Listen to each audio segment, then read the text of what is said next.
So I had a few people ask how to do the front LED light like I did on the Aramada, and I originally did not film all of the full process. However, I reverse engineered it for you, so here's a quick how-to video on how to do it for about 35 bucks, and it took about 2 hours.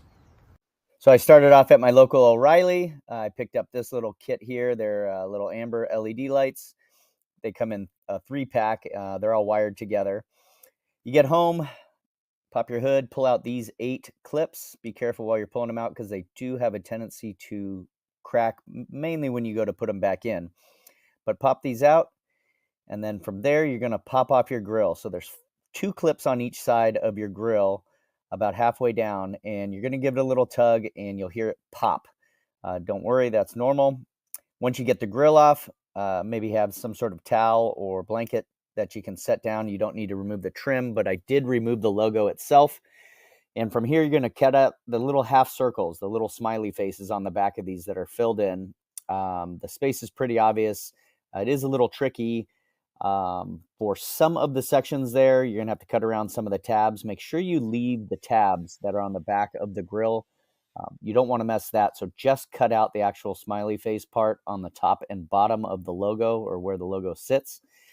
And just take your time. You know, you can always cut more material, you can always Dremel out more, but if you cut too much from the start, you're going to be upset, and there's no going back.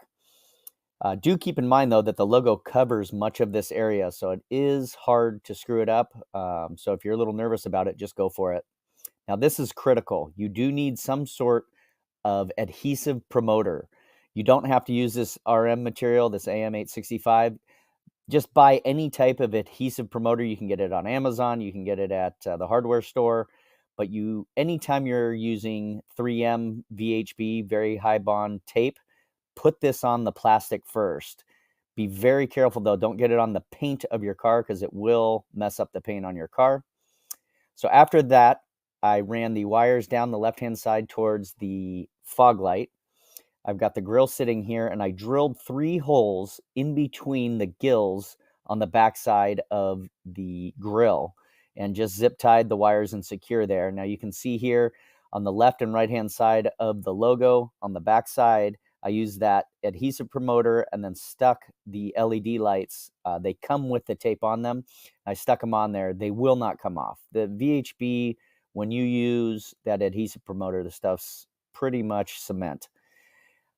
This plate, I did use a custom 3 1/4 inch piece of aluminum. You can literally use anything you want here. It just seemed to be a little better fit than gluing it down in that section.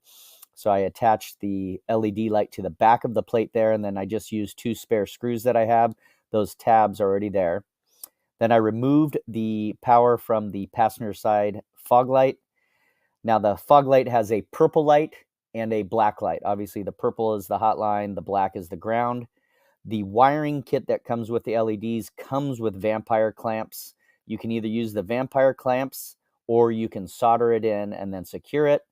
Make sure the connection's good if you use the vampire clips because the wiring is a little thick there. So test it before you put everything back together and before you tape it.